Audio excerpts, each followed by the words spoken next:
Pumping iron, pumping iron. Where do I even start with pumping iron? This documentary really did change the game. And in today's video, we're going to talk about why it changed the game, why it was so instrumental in documentary making and filmmaking. So without further ado, let's get into pumping iron.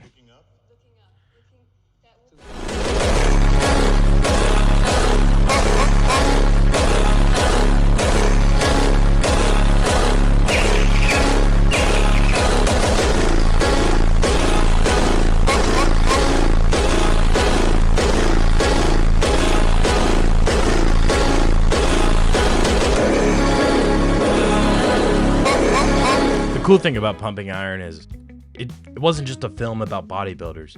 It was a film about transformation of bodies, our perception of our bodies, and honestly, kind of filmmaking itself. See, Pumping Iron was released in 1979, and at the time, there wasn't really too much known about bodybuilding.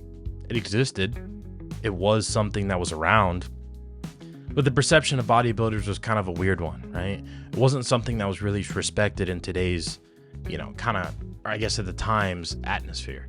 It wasn't like football or basketball or baseball that all had their rising stars. And this documentary gave birth to obviously one of the best movie stars ever, Arnold, but it gave rise to a sport that is really just not like any other sport that there is. Before Pumping Iron, bodybuilding was this fringe obsession. It was small, it was misunderstood, and people had their stereotypes. Tanning oil, protein powder, and it was all tucked away in the corners of most gyms. It was definitely on magazines as well. All over magazines. But still, even with it being on magazines, it wasn't really big for the time. Bodybuilders were more like circus acts back then, rather than they were athletes. But they were very passionate, very disciplined, and totally invisible to the wider world, until a filmmaker named George Butler saw an opportunity that paid off in ways that I don't even think he would imagine at the time, but paid off in a way that literally changed the sport and brought a wider set of eyes into a sport that was never seen before. Oh yeah. Pumping Iron wasn't just a fly on the wall documentary, it was a crafted experience. You see, George Butler didn't want to just show bodybuilding, he wanted to make it cinematic. So to make it cinematic, he created characters like Arnold, who became the charismatic and cocky champion, and Lou Ferrigno, the gentle giant who was just training in his basement. He was cast as an underdog, and we'll get into Lou later in the film. Pumping Iron's impact went way beyond the bench press. It also changed what people expected from documentaries. Before this, documentaries were mostly observational or educational. Think PBS, dry, minimal, quietly informative. The cool thing about Pumping Iron is, Pumping Iron said, what if we make this entertaining? What if we told a story? See, Pumping Iron, it used character arcs, conflict, and suspense, almost like a scripted film. It embraced performance without apologizing for it. And that was the beautiful thing about Pumping Iron. The approach used by Pumping Iron opened the door for modern documentaries. They used editing, music, interviews, and the structure to enhance the emotional engagement.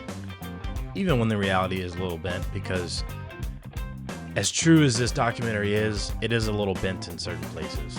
There were certain things that were staged. There were some things where the director kind of came to Arnold and Lou and kind of was just like, oh, maybe you guys should do this. Maybe you should do that. However, it is true to form in its original essence. And at the center of all of this, with Pumping Iron, the man, the myth, the legend, Arnold himself, was the main star of this. And there's good reason. He had the most impressive physique. He pretty much was the most impressive guy when you walked into the gym, So can you believe how much I am in heaven? I'm like getting the feeling of coming in the gym. I'm getting the feeling of coming at home. I'm getting the feeling of coming backstage when I pump up, when I pose out in front of 5,000 people. I get the same feeling. So I'm coming day and night. I mean, it's terrific, right? So, I'm in heaven. You think Terminator. What's another movie he was in? The Predator. I can't believe I didn't say that because that's a great movie. Before he was the governor of California, which was very odd, right? Before Arnold was this big, like, action-packed name, household name, because everybody knows who he is. This was the movie that set it in motion, right? Movie/documentary. This is what set him into motion. It made everyone realize who this guy was. And when you watch Pumping Iron, you realize he is really funny. He is really charismatic. It makes sense why he became an actor because, I thought he was a pretty good actor. He was a really good action hero actor in the 80s and 90s. But you kind of see why Arnold became the star he was. Pumping Iron is the reason why. The crazy thing about Arnold, too, is his quotes were bold, his confidence was legendary, but more than that, he knew that this film was his launch pad. And it truly was his launch pad because he took off after this. And I don't want to sound like I'm glazing Arnold the whole time, but he genuinely is revolutionary in the fact that, like, think of a Dwayne Johnson kind of character, right?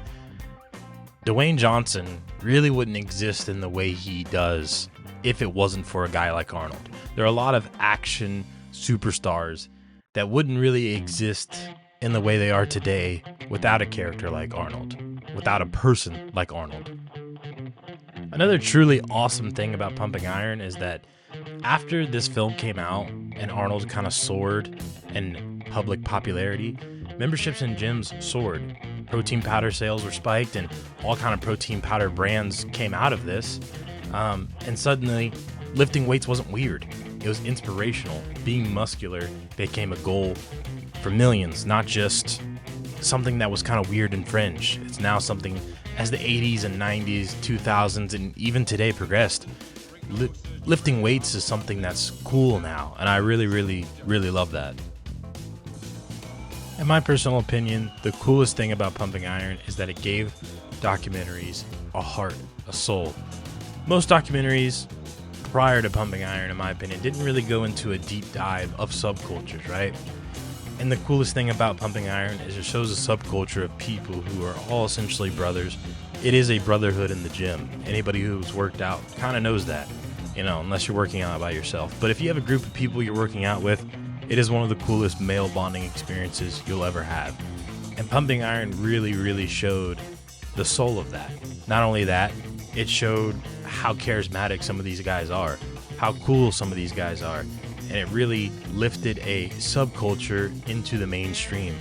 And you don't see that from documentaries prior to Pumping Iron really a whole lot. And I think Pumping Iron really showed that documentaries, going forward could be really informative, really cool, and also tell a really cool story and show insight into a subculture or maybe something that's going on in America or around the world that most people aren't seeing. And it really, really, really does a great job of that. So for that, Pumping Iron is just personally one of my favorites. I absolutely love this documentary. It hits all the right notes, it does all the right things, and it's just fucking awesome. From the poses to the personas, Pumping Iron created a visual and narrative language for fitness culture. And as a film, it proved that documentaries could be stylish, structured, and marketable. It gave us the blueprint for personal storytelling and nonfiction. You see, Pumping Iron didn't just show us what was happening. It made us feel it. It made us care about muscles, rivalry, the dream, and obviously, being the best. In the end, Pumping Iron wasn't just about lifting weights. It was about lifting up an entire culture and showing that even the most sculpted bodies, there's a heart, there's a story, and there's a camera-ready smile. I know I said I was going to get into Lou, but kind of forgot about that. But I will do a deeper dive into Pumping Iron in another video. I know it's been like 8 months since I've released a video, and I don't have a ton of subscribers, but I appreciate everyone who's continued to stay subscribed. I'm going to have a more consistent schedule and be releasing way more videos, and also moving to a different editing program, so this will look a lot cooler, a lot flashier, but I really appreciate it. If you like this, please drop a subscribe and check it out. I got more videos coming, I promise. Thank you guys for everything.